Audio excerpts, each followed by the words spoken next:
Donc notre objet de réflexion ce soir, c'est la nature du peuple, savoir ce que c'est qu'un peuple. Et on verra que bien penser le peuple, nécessairement, c'est envisager la question de la frontière, et nécessairement, c'est envisager la question de la liberté, si on est attaché à une conception républicaine du peuple. Alors, j'ai indiqué tout de suite l'objet qui est la nature du peuple. Qu'est-ce que c'est qu'un peuple ? Alors, pour démarrer, je vous propose de faire un petit détour, mais très rapide, par ce que Descartes nous enseigne. On peut dire que Descartes, c'est le roi de la méthode, d'une certaine manière. Il a écrit le discours de la méthode, il l'a écrit en langue française, d'ailleurs, non pas en latin. Et donc, on a affaire à, si l'on veut, une sorte de spécialiste de la pensée de la méthode. Et Descartes nous enseigne que pour bien penser, il faut toujours penser clairement et distinctement. Une pensée qui se tient, une pensée qui permet de se représenter les choses, le réel, c'est toujours et nécessairement une pensée claire et distincte. Pour essayer de bien se représenter ça, imaginez-vous au musée en train de contempler une toile de maître. Si elle est mal éclairée, vous la voyez pas bien. Si elle est dans la pénombre, vous la voyez pas bien. Ou si même si elle est trop éclairée, d'ailleurs, si elle est surexposée, vous la voyez pas bien non plus. Il faut qu'elle soit bien éclairée. Et si elle est bien éclairée, elle se distingue immédiatement de ce qu'elle n'est pas. C'est-à-dire que la toile ne se confond pas avec ce sur quoi elle repose. On ne confond pas la toile avec le papier peint qui est derrière, si elle est bien éclairée. Autrement dit, pour bien penser, il faut penser clairement et distinctement. Et pour penser distinctement, il faut distinguer la chose de ce qu'elle n'est pas. Donc, puisque notre objet, c'est le peuple ce soir, peut-être que ce serait pas mal de commencer par se demander ce qu'un peuple n'est pas. Qu'est-ce qui distingue le peuple de ce qui est autre chose ? Alors moi, je vous propose un premier élément de réflexion, très simple. Un peuple, c'est pas une foule. La foule, c'est pas le peuple. La différence entre le peuple et la foule, c'est qu'une foule, c'est une somme d'individus. On arrive à penser une foule, on se représente une foule, quand on se représente un agrégat de personnes. Vous voyez, une juxtaposition d'individualité. La foule, c'est un agrégat, une somme, une juxtaposition, ce qui est une manière de dire qu'une foule, ça ne possède pas d'unité. Il n'y a pas d'unité dans une foule. Vous voyez, c'est un peu, si je prends une métaphore, c'est un peu comme un tas de sable. Vous voyez, un tas de sable, c'est une somme de grains de sable. Mais un tas de sable n'a pas d'unité. Si j'ai un tas de sable que je le coupe en deux, j'ai deux tas de sable. Vous voyez, la question devient d'ailleurs à partir de combien de grains de sable a-t-on un tas de sable ? Vous voyez, un, non, deux, non plus, trois, mais à partir de quel grain de sable on obtient un tas ? Vous voyez, ça, c'est... Donc la nature du tas de sable déjà nous échappe. Vous voyez, mais en tout cas, ce qu'on sait, c'est qu'il n'a pas d'unité. C'est un agrégat, c'est une somme, c'est une simple juxtaposition. Hein, c'est 1 plus 1 plus 1 plus 1 plus 1. Une foule, c'est ça. Une foule, c'est un agrégat, c'est une juxtaposition d'individualité, ce qui, d'emblée, d'ailleurs, fait réfléchir à ce que c'est qu'une parole publique dans une république. C'est-à-dire que la parole publique d'un authentique républicain ne s'adresse jamais à la foule, par définition. Elle s'adresse au peuple, mais pas à la foule. C'est le démagogue qui s'adresse à la foule. C'est-à-dire qu'il cherche à persuader le plus grand nombre d'individualités dans une foule, de sorte que ce grand nombre se mettant de son côté, il puisse en tirer un quelconque bénéfice. Mais une telle parole qui s'adresse à la foule et non pas au peuple, c'est une parole tyrannique dans le fond, puisque la foule, c'est la masse. La foule, c'est le nombre. Et la loi du nombre, c'est la loi du plus fort. C'est une modalité de la loi du plus fort. Là encore, vous voyez, si on distingue le peuple et la foule, d'emblée, ça fait jaillir tout un ensemble d'idées. C'est-à-dire, si le peuple n'est pas une somme d'individualités comme une foule, si ce n'est pas simplement une juxtaposition de personnes placées les unes à côté des autres, de manière aléatoire, de manière totalement interchangeable, de manière totalement contingente, si le peuple, ça n'est pas ça, et si la parole du républicain ne s'adresse pas à la foule, précisément, mais au peuple, ça veut dire que la démocratie n'est pas le pouvoir du plus grand nombre. C'est pas ça. Le pouvoir du plus grand nombre n'est rien d'autre qu'une modalité du pouvoir du plus fort. Vous voyez, lorsque Platon écrit La République, il écrit de très belles pages qui critiquent la démocratie. On en a déduit que Platon condamnait la démocratie. Oui, enfin oui. Si par démocratie, on entend la loi du plus grand nombre. Ça oui. Parce que la loi du plus grand nombre n'est rien d'autre que l'antichambre de la tyrannie. Si j'ai le plus grand nombre avec moi, je suis plus fort. Donc si je suis le plus fort, j'ai raison. Vous voyez ? Donc, si on essaye de penser un peuple, et si on le distingue de ce qu'il n'est pas, c'est-à-dire si on distingue le peuple de la foule, il va falloir penser quelque chose qui fasse qu'un peuple possède précisément ce que n'a pas la foule, c'est-à-dire une unité. Voilà, un peuple, si c'est un peuple, il possède quelque chose qu'on ne trouve pas dans l'agrégation, dans la somme des parties. Vous voyez ? Ce qui fait qu'un peuple est un peuple, c'est une unification, c'est une unité. La question devient, comment on fait pour faire un ? Voilà la question. D'ailleurs, c'est la seule question politique qui vaille. C'est le fond de toute question politique. D'ailleurs, y a-t-il d'autres questions ? Oui, mais les autres questions, elles dérivent toutes de celle-là. Comment on fait pour faire un ? Voilà. Et là, on va voir, c'est ce qu'on va... On va s'attacher à ça. Évidemment, il va falloir faire quelques détours pour arriver à penser ça. Comment on fait pour faire un ? C'est vraiment ça, vous voyez. C'est pour ça, tout à l'heure, je disais, la parole du démagogue s'adresse à la foule, elle ne s'adresse pas au peuple. Parce qu'en fait, la parole du démagogue, la parole de celui qui, par sa parole précisément, cherche simplement le pouvoir, c'est la parole de celui qui cherche un rapport de force qui lui est favorable, simplement. Donc en fait, c'est une parole qui divise. Vous voyez, si j'obtiens une majorité qui m'est favorable, et si la foule me suit, enfin en tout cas, si la majorité dans la foule me suit, j'obtiens une mise en branle un peu mécanique de force qui me sont favorables. Mais celui qui n'est pas dans cette majorité-là, ben, il sera écrasé. Voilà. Donc, si je veux vraiment penser le peuple, il va falloir que je pense la possibilité pour une pluralité de personnes, toutes différentes potentiellement les unes des autres, malgré tout, de constituer une unité. Comment on fait pour faire un ? Voilà. Comment on fait pour produire une réalité qui soit une et indivisible ? D'ailleurs, je vous rappelle quand même que c'est parmi les premiers termes de toute vraie constitution républicaine. La République est une et indivisible. Si je prends un tas de sable et que je le coupe en deux, j'ai deux tas de sable. Mais si je prends une république et que je la coupe en deux, j'ai pas deux républiques. Une Ukraine coupée en deux, ça fait pas l'Ukraine. Faut faire avec. Si je prends un morceau que je retire en disant « Mais non, allez, vous allez bien vous débrouiller sans ce morceau-là. Vous n'allez pas arrêter de nous embêter. » Ah non, un c'est un. La question devient, oui, mais comment on fait pour faire un ? Bon, là, en l'occurrence, j'évoque la question de l'Ukraine, puisque la définition de l'unité, qui a été retenue, est la seule qui vaille sur le plan international, c'est-à-dire une définition juridique.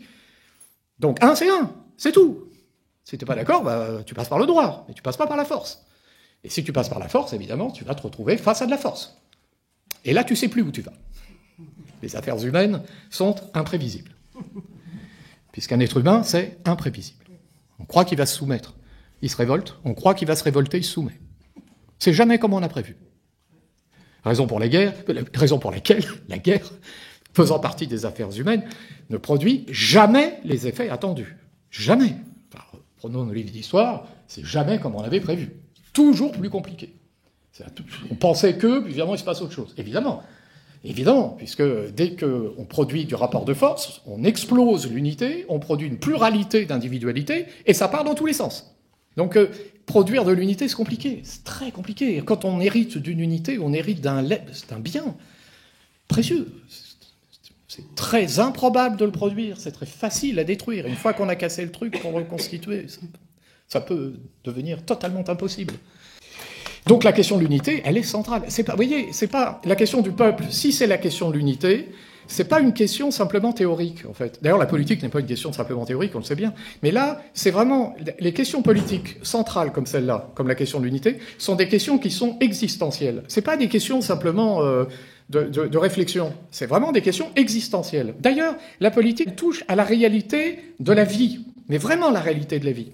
Pour s'en rendre compte, il suffit d'aller lire un très beau livre de quelqu'un qui a vécu la chose dont il parle. Solzhenitsyn a vécu les camps de déportation staliniens.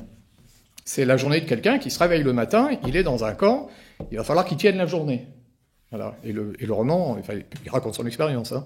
C'est-à-dire, dès le matin, il faut s'organiser pour être encore vivant dans 1 heure. C'est pas si on sera vivant dans 2, mais si on s'organise bien tout de suite, on sera peut-être encore vivant dans 1 heure. Et puis après, on se projette dans 1 heure, et puis dans 1 heure. Puis après, il va falloir marcher dans les moins 40 pour aller travailler dans je sais pas quoi, et puis après, il va falloir recommencer. Bon. Et donc celui qui va survivre, c'est celui qui se projette avec une efficacité redoutable, c'est ça la déportation, hein.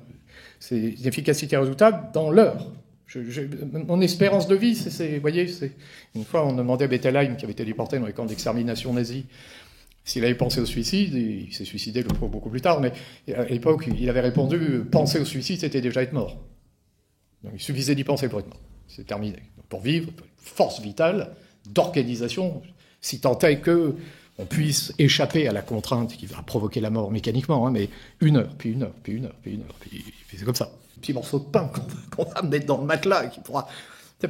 Petit morceau, plus sain, ça fera les quelques calories qui peut-être permettront de survivre, là où tout le monde va mourir. Maintenant, je suis ici, parmi vous, et j'essaie de me représenter la durée qui est devant moi. Alors je vais me projeter. Alors, je peux me projeter là dans la soirée, ça n'y a pas de difficulté. Je peux me projeter dans la semaine. Je peux me projeter, aller sur quelques années, c'est possible. Bah, si la santé est toujours là, on peut faire des projets, on peut se projeter. Quelle est la différence entre la projection sur l'heure d'Ivan Dezinovitch et notre projection à nous? Il n'y en a qu'une, c'est le cadre politique. C'est tout. C'est tout. Lorsque le cadre dérape, tout est perdu. Et vous voyez, donc, c'est une question existentielle. Demandez aux Ukrainiens ce qu'ils en pensent. Les gars, ils se projetaient à 5 ans, et puis là, de jour au lendemain, on se projette à 3 jours. Et puis peut-être des fois dans l'heure. Dès que le cadre politique dérape, dès que l'unité est perdue, dès qu'on est dans la foule, dès qu'on est dans l'agrégation, alors c'est nos vies qui sont en jeu. Voilà. Il n'y a pas de vie en dehors de la République. On croit quand on y vit. Mais en fait, il n'y en a pas. Enfin, on peut dire d'ailleurs, au sens où on le dit couramment, c'est pas une vie. Tu sais, on peut vivre, évidemment. Enfin, on peut survivre, on peut vivre, mais c'est pas une vie. C'est pas une vie à condition de s'entendre sur ce que c'est que vivre quand on est un être humain. Alors, il faut regarder de plus près maintenant, parce que là, je commence à avoir l'indice du problème. Je cherche à penser un peuple, je vois bien que c'est du côté de l'unité que ça se joue, je vois ce que ça n'est pas, hein, c'est pas l'agrégat, etc. Et je vois en même temps ce qui se joue dans cette recherche de l'unité. Quelque chose qui est très profond, qui touche à l'existence de chacun. Bon. Simplement, pour l'instant, j'ai une idée abstraite. L'unité. Mais la question est là, je l'ai posée tout à l'heure. Comment on fait pour faire un? La question revient. D'accord, d'accord, on est d'accord.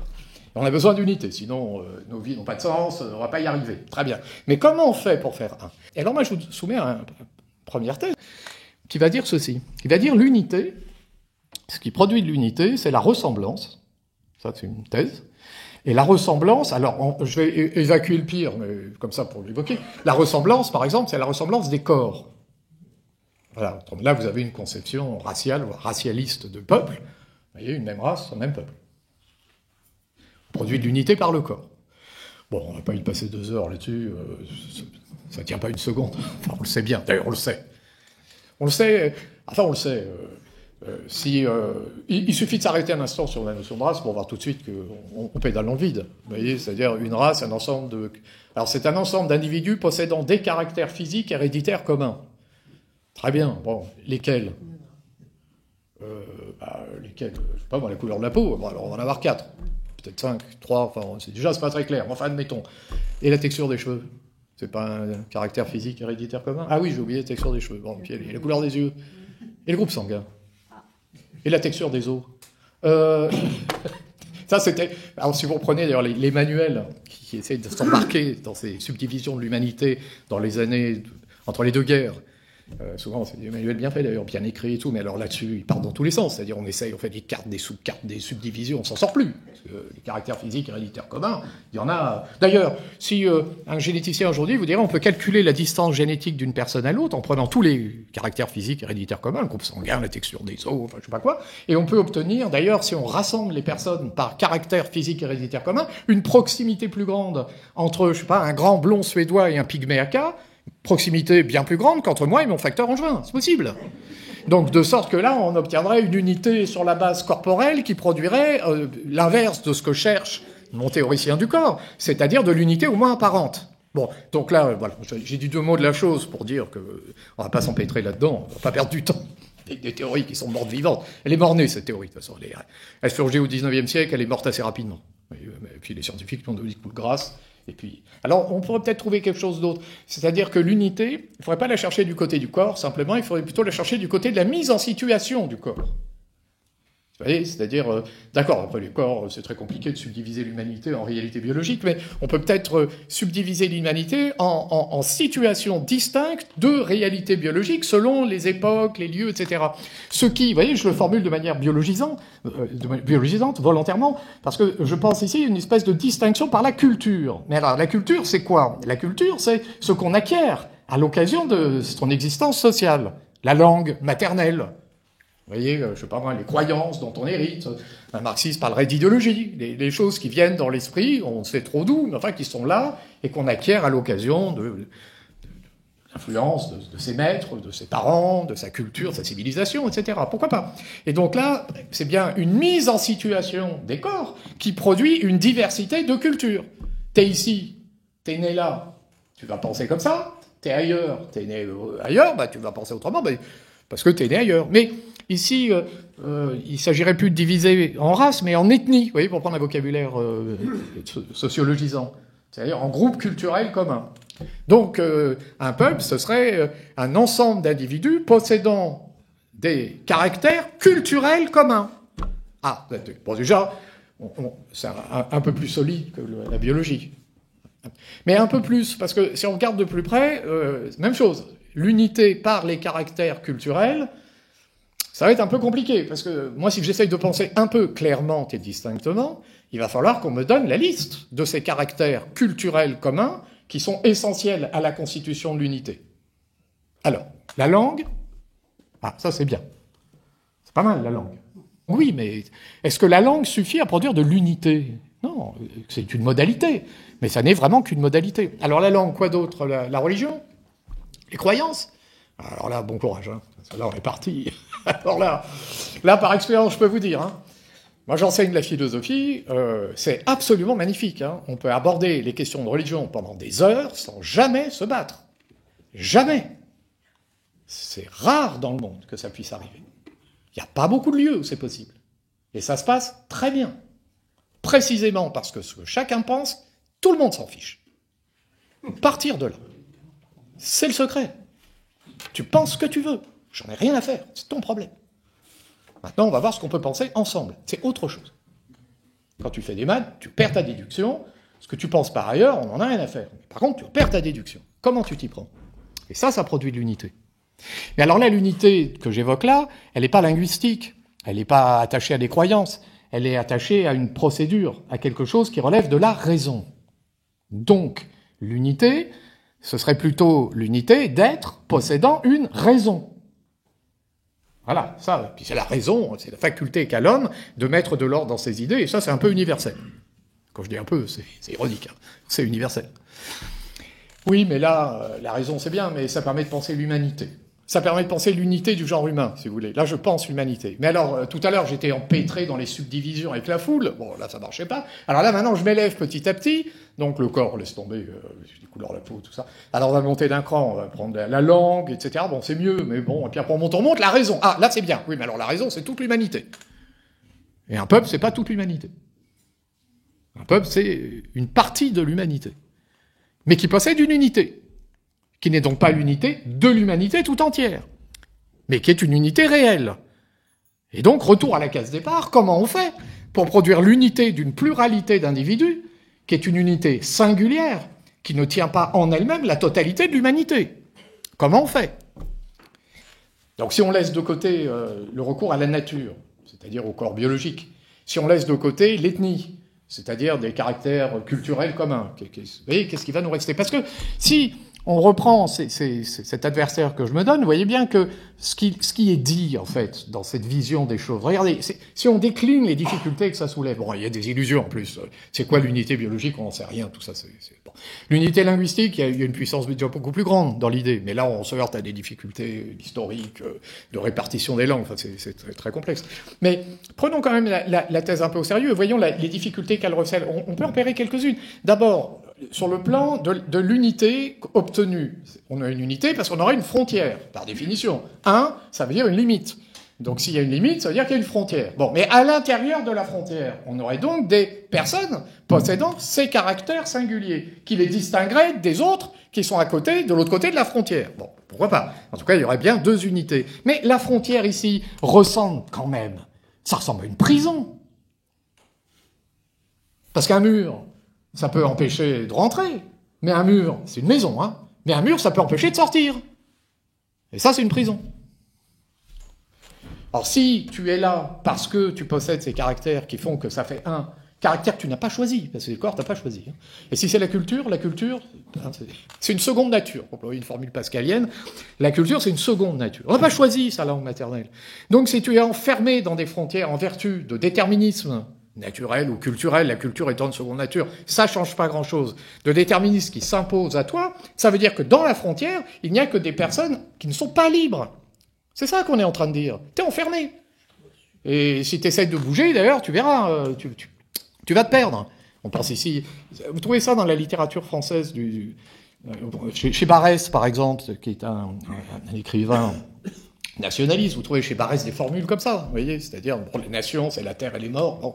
Donc ça veut dire ce qu'on a commun, il y a quelque chose de commun, qu'on n'a pas choisi. T'as pas choisi, c'est ça. Et Barrès écrit, alors de mémoire, si j'allais en Chine, je pourrais me naturaliser chinois, penser en chinois, faire tout en chinois, je continuerais de sentir les choses en français. Comme s'il y avait une réalité biologisante de mon appartenance. Donc ça veut dire que t'es enfermé. Tu crois que tu t'échapperas jamais. T'es là, c'est fini, t'es là. Et évidemment, celui qui est là, qui n'a pas à être là, celui-là, il passe sa place. Donc chacun a sa place.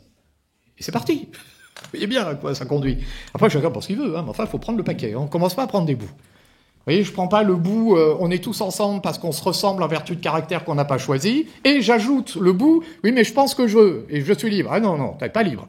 Si tu prends ça, tu prends le paquet. C'est-à-dire, t'es pas libre.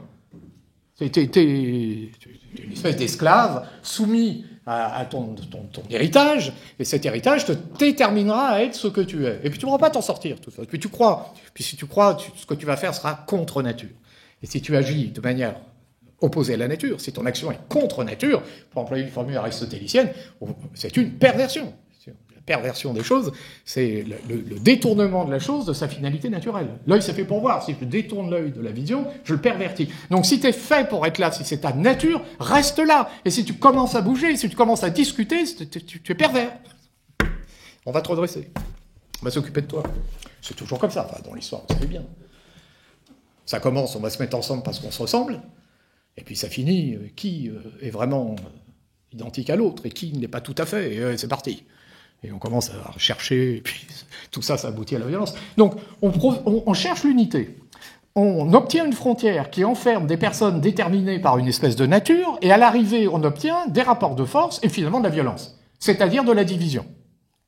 Donc, pas d'unité. D'ailleurs, là, je le pense à l'intérieur du peuple. Maintenant, vous prenez la constitution d'un peuple comme je l'ai pensé là. Si un peuple, c'est ça. Si un peuple, ça divise l'humanité sur la base d'individualités qui sont séparées des autres. Vous avez les racines de la guerre.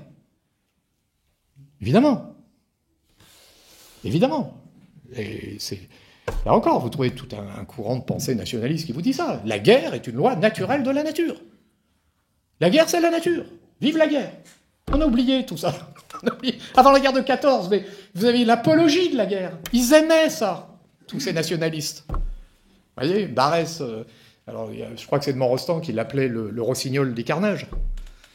C'est-à-dire, tu fais l'apologie de la guerre, vive la guerre, ça va régénérer la jeunesse, ça va leur faire du bien dans les tranchées, ils vont retrouver les valeurs, etc.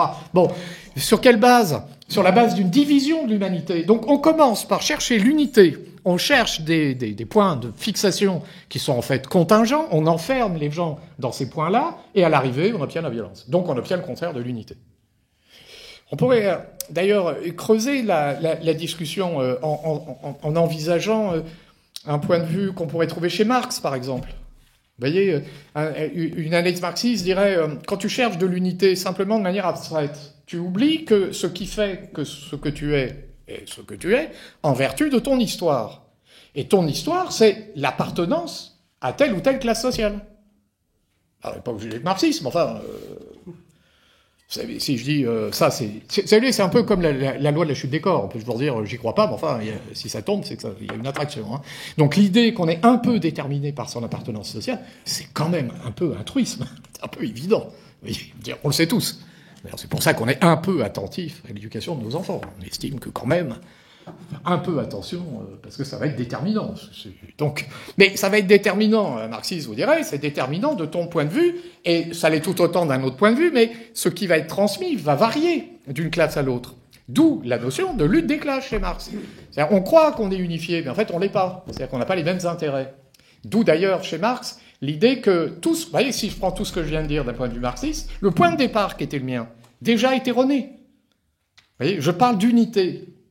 Donc je crée, si je raisonne de manière marxiste, l'illusion d'une unification de personnes qui, en fait, n'ont pas de point commun. Et si je produis cette illusion, je sers les intérêts de ceux qui bénéficient de cette unification illusoire, c'est-à-dire les privilégiés, qui, eux, vont tirer bénéfice de la situation. Vous voyez ? Non, mais il faut prendre ça au sérieux, parce que ça a eu du succès, cette histoire.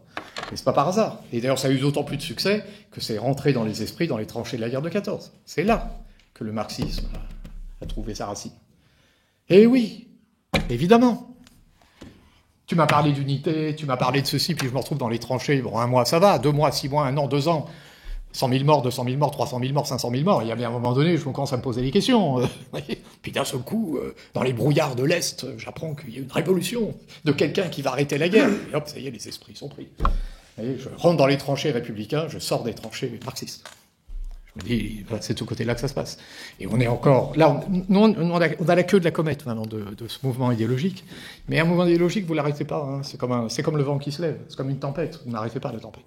Elle se lève, il faut aller au bout. Si vous êtes un bon marin, vous avez appris à monter au pré. Voilà, au mieux. Vous voyez, vous utilisez le vent, mais on ne va pas contre le vent. Et il y a eu un souffle du marxisme sur les esprits qui est une puissance.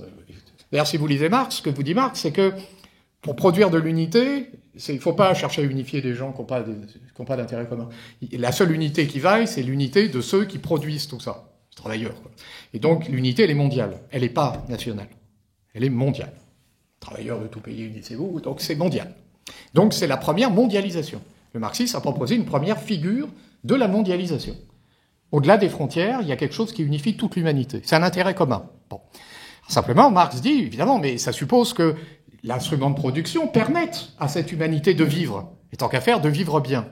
Donc l'analyse de Marx, c'est qu'il faut le mode de production capitaliste qui produit l'instrument de production, et une fois que l'instrument sera là, la révolution permettra l'appropriation de l'instrument de production, et puis la suite. Donc l'analyse marxiste, on va la discuter après. Mais il faut la prendre au sérieux. Parce que l'analyse marxiste, c'est une analyse qui nous dit peut-être que l'unité d'un peuple, il faut la penser autrement que de manière... alors déjà, la culture, le corps, chez Marx, on laisse tomber tous ces trucs, et voire même des valeurs. Vous voyez, des valeurs, ça vient d'où? Quelles sont ces valeurs-là? Alors il y a un film que vous avez certainement vu, qui est très très beau, et qui mérite qu'on s'y arrête un instant. C'est vraiment un des plus grands films de l'histoire du cinéma, c'est La Grande Illusion de Renoir. Et dans La Grande Illusion de Renoir, vous avez ça. C'est exactement ça. Vous avez ces 2 officiers français, les aviateurs, là, qui sont prisonniers dans un camp de prisonniers allemands, c'est pendant la guerre de 14. Et vous avez c'est Gabin et puis Pierre Freinet, qui sont les 2 officiers. Alors Gabin joue le rôle d'un officier d'origine populaire, ouvrière, et Pierre Freinet joue le rôle d'un officier d'origine aristocratique. Bon. Et celui qui dirige la prison, c'est Erich von Stroheim, absolument magnifique. Il incarne l'essence de l'officier allemand aristocrate. Alors lui, c'est pas du tout ça, hein. Son père était chapelier, tout ça, rien à voir. C'est un acteur, grand acteur. Donc il incarne à la perfection l'essence de l'aristocrate allemand. Question. Est-ce que l'officier français d'origine élevée socialement sera plus proche de l'officier français d'origine populaire, ou est-ce qu'il sera plus proche de l'officier allemand d'origine... Voilà la question. Autrement dit, la grande illusion.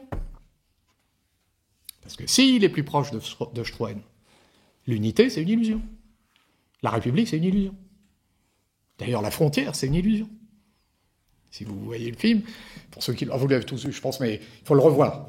Vraiment, avec la notion de peuple, vous la voyez, c'est lumineux. À la fin, quand ils s'évadent, ils sont dans la montagne, ils vont vers la Suisse, et puis il y a les Allemands qui les pourchassent, et puis d'un seul coup, les Allemands s'arrêtent. Pourquoi? Parce qu'ils ont passé la frontière. Mais ils ne l'avaient pas vue. C'est dans la neige, la frontière, c'est une illusion. Les frontières, c'est les fabrications. Voilà. Donc le film met parfaitement en scène une approche marxiste de ce que c'est qu'un peuple. En plus, il est fait entre les 2 guerres, hein, c'est visionnaire. Hein. Il est fait avant la Seconde Guerre. Après la der des der, vous voyez, en fait, der des der, il n'y a pas de der des der. L'histoire, elle s'arrête pas. La guerre, elle est là, toujours. Et quand on croit qu'elle n'est pas là, elle est là. Mais elle s'est retirée dans le champ des possibles. Puis on finit par l'oublier. Donc la grande illusion, vous voyez, c'est intéressant parce que ça met en question cette recherche d'unité qui pourrait être illusoire. Alors simplement, la thèse du film est une thèse républicaine en fait, parce que finalement, l'officier aristocrate français va favoriser l'évasion de l'officier français d'origine populaire. Finalement. Mais il y a tout un parcours dans le film qui met en question cette idée de nation, d'unité, etc. Il y a une scène comme ça, vous voyez des soldats allemands qui sont en train de s'entraîner, mais ils ont quoi? Ils ont l'âge de mes élèves, quoi. C'est ridicule. C'est la grande illusion. Tu crois que c'est des militaires? C'est pas des militaires, c'est des jeunes garçons, l'armée en uniforme, et hop, tu vas les te faire tuer, et puis c'est tout. C'était des millions de morts, enfin, c'était le délire. La grande illusion, vous voyez. Il y a une scène, d'ailleurs, où il y a une malle qui arrive, alors ils organisent un petit spectacle, et dans la malle, c'est très moderne, hein, comme film. Il y a des vêtements féminins. Et alors, les gars, il y en a un, il s'habille avec des vêtements de femmes. Vous voyez, et puis il y en a même un, une fois qu'il est habillé en femme, les autres le regardent avec... Ils n'ont pas vu de femme depuis un moment. Ce jeune homme déguisé en femme, on voit qu'il suscite quelque chose qui n'est pas étranger au désir. Vous voyez, c'est très moderne, hein, dans les années 30. Hein. Et la grande illusion, tout est illusion. Le sexe, c'est une illusion. Tu crois? Mais t'es qui, en fait? Tu crois? Et si tout était construction sociale? Non, mais ça se réfléchit. Oui, mais chez les animaux. Oui, mais justement, on n'est pas les animaux. Justement. Est-ce qu'on est vraiment prédéterminé? Eh bien, justement, ça m'amène à la thèse que je voudrais vous proposer. Parce que là, on a cherché l'unité en s'appuyant sur des choses qui étaient aléatoires, c'est-à-dire une origine, un point d'ancrage, un accident. T'es ouvrier ou t'es chef d'entreprise, ou alors t'as telle couleur de peau, ou alors tu parles telle langue, ou telle autre langue, ou t'as telle croyance. Et souvent, les croyances, c'est des héritages, plus ou moins. Puis, quand on s'oppose, en fait, on hérite. C'est une façon de... Oui, mais moi, je fais ce que je veux. Oui, mais parce que tu es dans un monde qui t'a dit que tu fais ce que tu veux. T'aurais vécu chez les Pygméacas, t'aurais fait comme tout le monde, et t'aurais trouvé que c'était très bien. Donc, on est tous des héritiers, en ce sens-là, évidemment. Donc, mais ça, c'est accidentel. Alors, est-ce que... Regardez, il y a une question que j'ai pas abordée, et on va terminer par cette question, en fait. Si on veut trouver ce qui permet d'unifier un peuple, il faut d'abord se demander, et j'ai un peu abordé ça, mais trop rapidement tout à l'heure avec la raison, il faut d'abord se demander ce qui fait qu'un peuple est un peuple, ce que je suis en train de faire, et ce qui fait que les membres du peuple peuvent produire une unité. Autrement dit, il faut se demander qu'est-ce qu'il y a en l'homme capable d'unifier l'homme avec l'homme, l'être humain avec l'être humain. Qu'est-ce qu'il y a de commun? Autrement dit encore, il faut se demander qu'est-ce que l'homme? Qu'est-ce que l'être humain?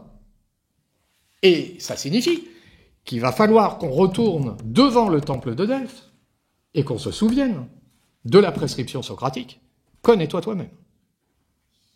C'est de là que tout part. Il faut, c'est comme toujours, hein, ça finit toujours avec Socrate. Connais-toi toi-même. C'est là que ça part.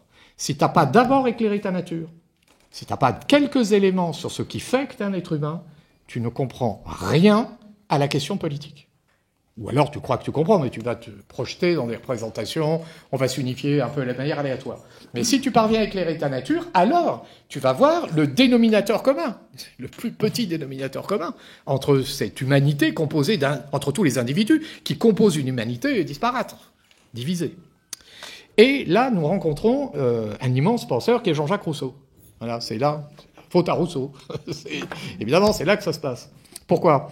Parce que Rousseau, c'est celui qui, précisément au XVIIIe siècle, opère ce geste radical. Alors, quand je dis radical, pas au sens médiatique. On appelle radical aujourd'hui, ça veut dire fanatique. Alors, là, on est mal parti. Radical, étymologiquement, ça veut dire racine. Vous voyez? Donc, une pensée radicale, c'est une pensée qui va à la racine des choses. C'est le contraire du fanatisme, en fait. Tout à l'heure, je parlais de Descartes, qui nous invite à penser clairement et distinctement. Voilà, ça, c'est une posture radicale. Ouais, c'est anti-fanatique, justement. Donc la radicalité philosophique, c'est le retour à la racine des choses, à la racine du problème. Ce que j'essaye d'opérer devant vous, là. C'est-à-dire, qu'est-ce que l'homme? Connais-toi toi-même. Ça, c'est radical. Et c'est ce que fait Rousseau. Quand Rousseau écrit le discours sur l'origine et les fondements de l'inégalité parmi les hommes, il commence comme ça. Hein, le temple de Delphes, donc on est à Athènes, Socrate, contenait un précepte plus important et plus utile que tous les gros livres des moralistes. Quand tu es philosophe, tu n'es pas obsédé par les livres, tu es obsédé par la vérité. Donc les livres, oui, s'ils t'aident à éclairer la nature de l'homme. Mais s'ils t'aident simplement à avoir une érudition qui permet simplement d'être efficace dans les salons, en plus Rousseau, les salons, c'est pas son truc, il n'est pas dans la philosophie. Donc tu laisses tomber les gros livres des moralistes et tu reviens au temple de Delphes et tu te poses la question. Que suis-je? Et pour répondre à cette question, une méthode s'impose.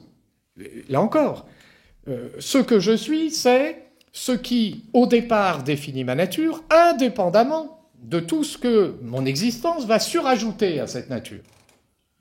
Alors, Rousseau prend une image qu'il emprunte à Platon. Un personnage qui s'appelait Glaucus dans l'Antiquité. Ce personnage, c'était un marin, enfin un personnage qui aurait été projeté dans les océans et qui, sous l'eau, s'est vu transformé. Alors chez Platon, ça devient une espèce d'être marin très terrifiant. Sous la plume de Rousseau, la statue de Glaucus, on se la représente comme ça. Glaucus a été transformé en statue, était projeté dans la mer, et avec le temps qui passait, la statue s'est vue recouverte d'algues, de coquillages, de crustacés, etc. Puis quand on sort la statue de l'eau, bah, on voit pas Glaucus. Voilà, bah, Glaucus, c'est nous. Là, on est englouti.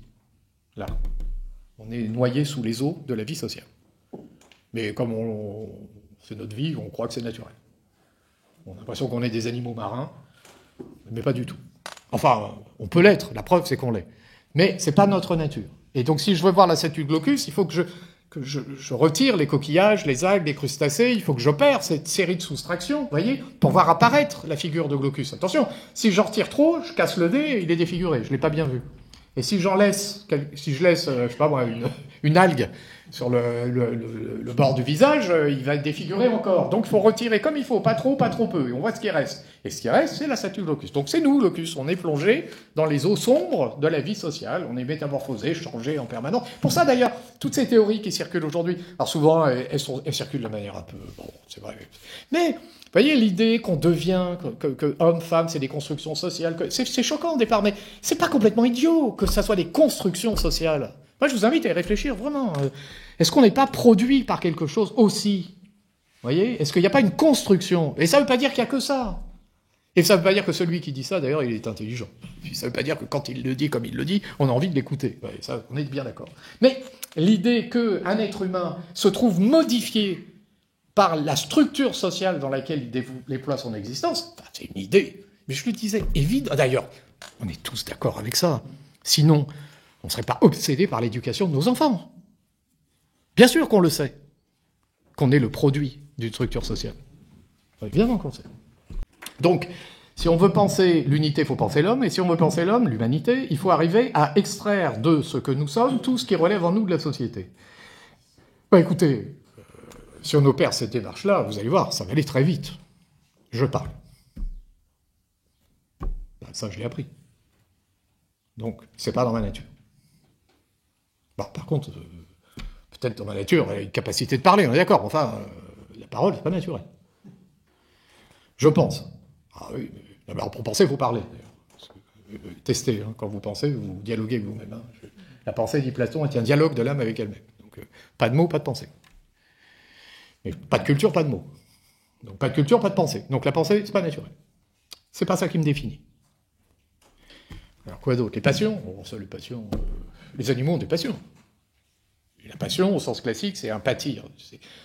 La joie, la tristesse sont des passions. Vous savez, quand on est joyeux, on éprouve quelque chose qu'on n'a pas choisi, ça s'impose. Ou la tristesse, vous voyez, on est submergé par un sentiment de tristesse, on a un sentiment de passivité. Donc, les passions, les animaux en ont. Parce que les animaux, ils sont affectés. Un chien, il a son rituel, si vous prenez la laisse, il fait des bonnes joies, il est content.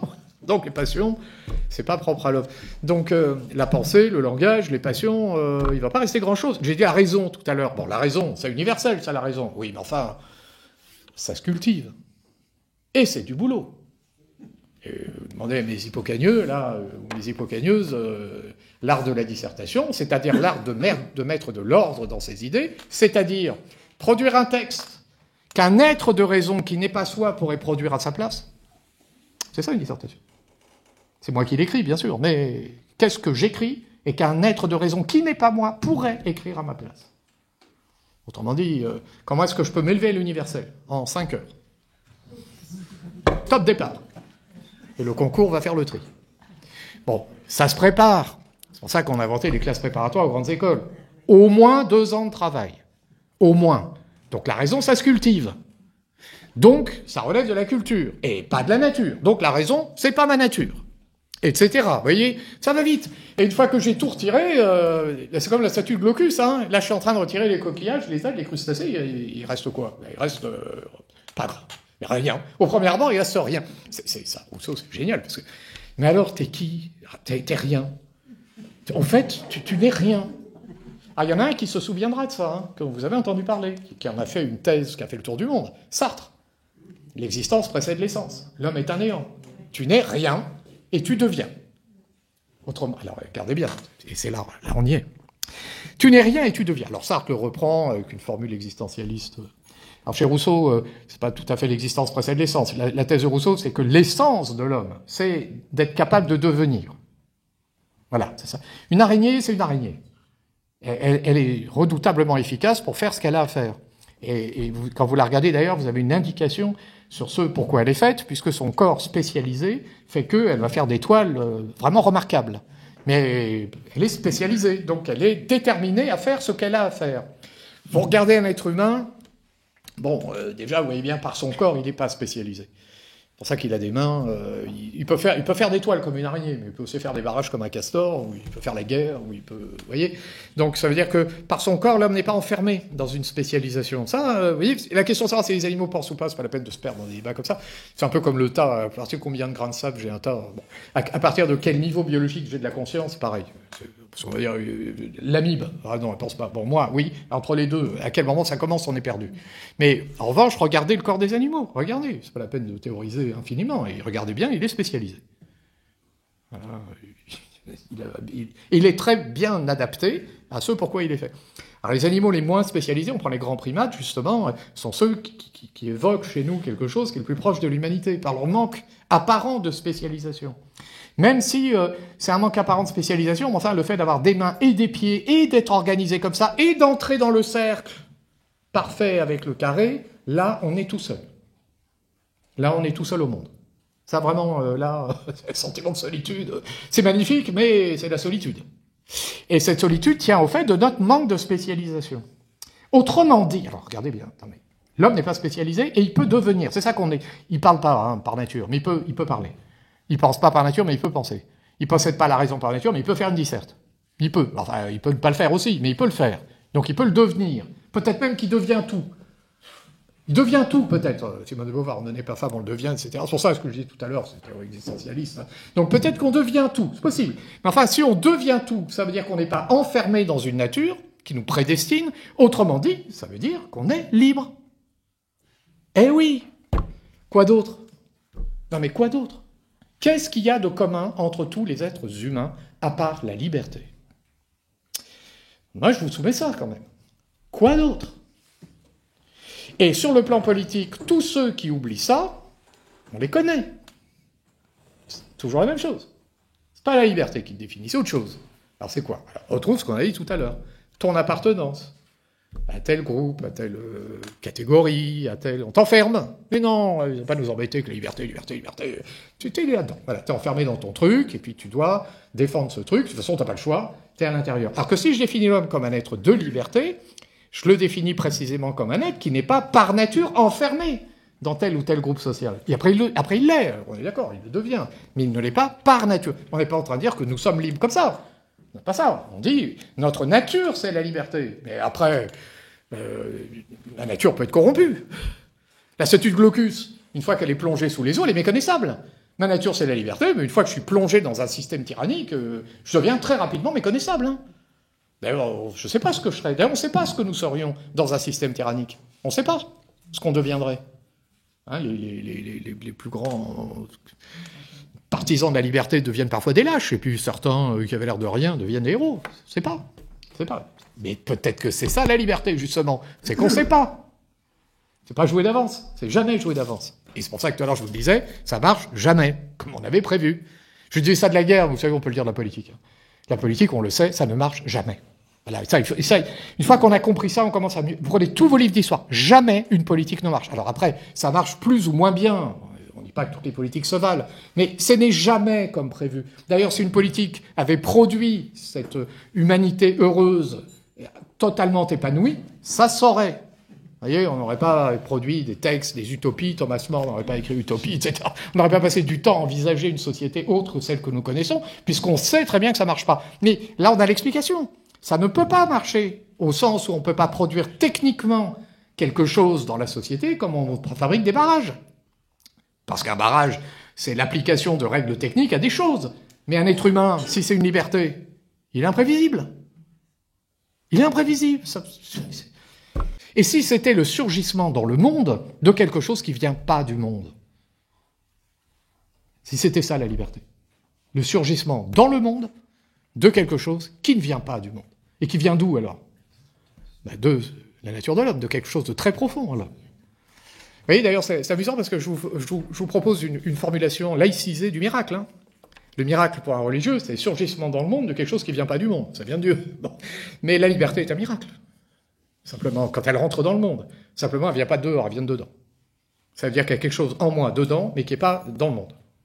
C'est ça la liberté. Ça veut dire que l'homme est un animal métaphysique, quelque chose qui est imprévisible. Imprévisible! Ça, c'est pour ça l'histoire, on ne sait pas, personne ne sait où on va. Donc, ce qui fait l'humanité, c'est la liberté. Et donc, ce qui fait un peuple. Qu'est-ce qui peut produire de l'unité? La liberté. Voilà.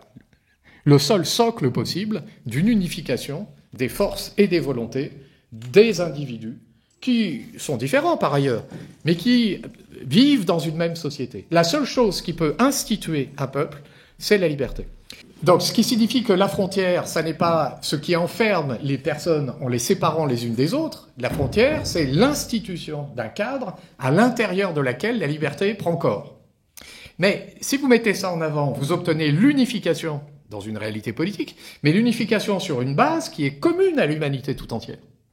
Et vous tenez à la fois l'unité d'un peuple et une vision cosmopolitique au sens du XVIIIe siècle, ou au sens des stoïciens, c'est-à-dire une vision qui n'oublie pas qu'un peuple est une partie d'une humanité qui est tout entière, et à l'intérieur de laquelle on trouve des personnes qui possèdent ce même trait caractéristique qui est celui de la liberté. Si vous pensez l'unification politique sur la base de la liberté, non seulement vous pensez la République, mais vous commencez à comprendre mieux ce que c'est qu'une Union européenne. Parce qu'il n'y a pas d'Union européenne qui se tienne en dehors d'un socle commun. Et ce qu'il y a de commun, cherchez pas, hein, c'est que ça. Hein. Parce que quoi d'autre? Quoi d'autre? C'est-à-dire un espace de liberté. Voilà. On peut le traduire en des termes qu'on trouve sous la plume d'un philosophe magnifique qui s'appelle Patočka, qui a pensé ça en Tchécoslovaquie à l'époque de la dictature stalinienne. Il est mort de ça. Hein. Donc, d'ailleurs, il a été harcelé par la police. Ça nous fait réfléchir à ce qui se passe à l'Est. Hein. Ils en ont vraiment, vraiment bavé, pendant que nous, on avait les 30 Glorieuses. Parce que si on parle des 30 Glorieuses à l'Est de l'Europe, pour eux, les 30 Glorieuses, c'était un cauchemar. Pour nous, c'était extraordinaire. Non, mais c'était une époque bénie. Mais pour eux, c'était un cauchemar. Ils ont vécu. Ce philosophe-là, il a été harcelé, mais c'était l'enfer. Et donc, il a été arrêté par la police, ils l'ont tabassé, une commotion cérébrale, il est mort. Évidemment. Donc. Mais alors, ils sont allés jusqu'à interdire aux fleuristes d'être ouverts le jour de son enterrement, des fois qu'à Prague, on vienne lui rendre hommage. Donc, ce qui fait l'unité, ça ne peut pas être autre chose que la liberté. La question qui reste, mais c'est une question qui est à l'œuvre dans ce que j'évoquais là, hein, c'est comment on fait pour que cette liberté qui définit l'homme soit instituée. C'est l'institution. Et c'est là que la notion de peuple et de frontière permettant l'institution de cette liberté, c'est là que la notion de peuple est indissociable de l'idée républicaine qui précisément participe de cette institution. Et c'est là aussi où il n'y a pas de peuple pensable sans une école républicaine qui travaille précisément à l'institution de cette liberté. Et je vous remercie de votre attention.